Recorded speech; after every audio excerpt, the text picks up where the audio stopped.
Hey all, it's Brandon. This is going to be the first video in a series on chess openings. Hopefully I'm going to get to all the major openings and show you what the main variations of those openings are, and hopefully get a chance to talk about what to do, some strategic plans for after the opening. I found a lot of literature and stuff and videos on the internet do a good job of showing you what the moves are in the opening, but don't necessarily get into strategic plans for after the game, so you're kind of left asking yourself, what now? So the first one we're going to go into is the Caro-Kann, and this is just going to be an introduction video. I'll just show you briefly some of the main variations that you'll see if you play the Caro-Kann defense, and each of those variations will get their own separate video to be explored in more depth in the future. So Caro-Kann is a response to the white's first move, e4. It's a very solid defense. It's not known for being particularly aggressive, just has a reputation for being extremely solid. And it's marked by the move c6 in response to e4. This is how all Caro-Kann variations begin. And usually you'll see white play d4 in response here, to which black responds d5, creating tension between these two center pawns, the d pawn and the e pawn. So now white has to do something about this because this pawn is attacked. He has to either defend it or decide something else to do with it. So one variation that white has is the exchange variation, which is characterized by the exchange of the pawns on in the center, e takes d followed by c takes d, which leaves a semi-open c file for black. And the ideas for white and for black are sort of freedom of piece development. For black, the knights can come out to these squares here, their best central squares, controlling these squares in the center. And white often tries to do the same. One exception is a system that's often employed in the exchange variation, which was first developed by Bobby Fischer in the early 70s, I think. He played it against Petrosian, where he put the pawn on c3, bishop out to f4, and eventually this knight here would like to come to this square here and launched a kingside attack. It's a great game. You can find it probably on chessgames.com or some other database, and we'll go into that specific setup when we do the video on the exchange variation.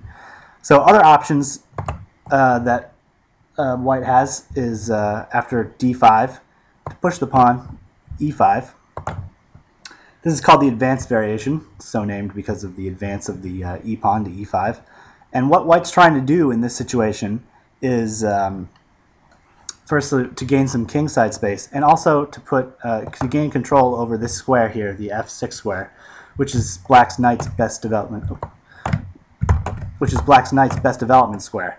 And as a result of this square being taken from black's knight, it sort of cramps his kingside development.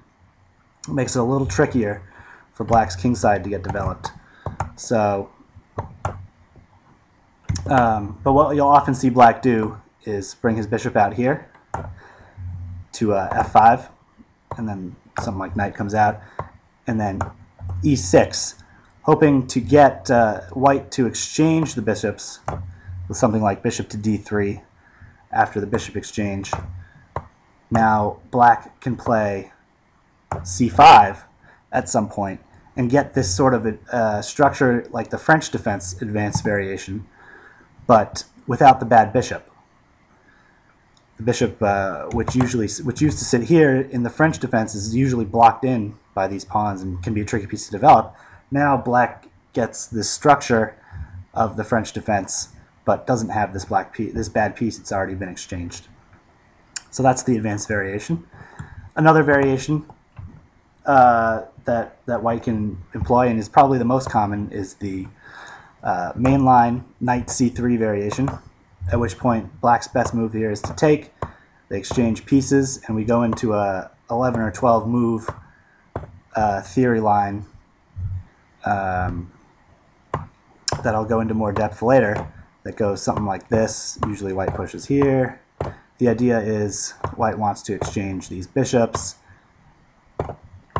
castle queen side, and play on the king side.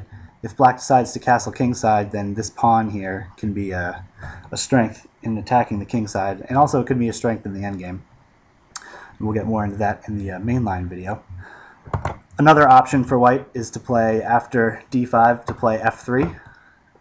The idea behind f3 is that if black captures the pawn on e4, recaptures, white still has these two pawns in the center, and now has a semi-open f-file to help launch an attack on the black king side from this semi-open f-file.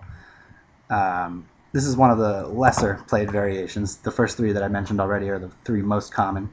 But sometimes, people throw in the fantasy variation just to change it up. Another option is the Blackmar-Dimer gambit. Just about every opening has a gambit in it. The Morris-Smith gambit and the Sicilian, and likewise. And the Blackmar-Dimer gambit goes after knight c3. It starts out like the main line, but after black takes the pawn, white plays f3, offering another pawn, which will be recaptured by the knight. So he's down one pawn, he sacrificed a pawn, but he's got two knights out on the board already to no pieces for black. All of black's pieces are here, sitting on the back. And white hopes to prove that his lead in development and free and easy development of pieces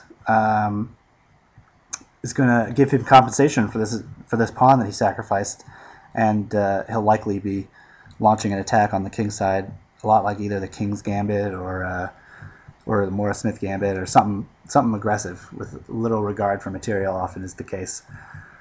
So those are some of the major lines that we're going to be going over in this series on the Caro-Kann. I'll go into depth about each of these lines in the future. So I hope you enjoyed that, and we'll see you next time.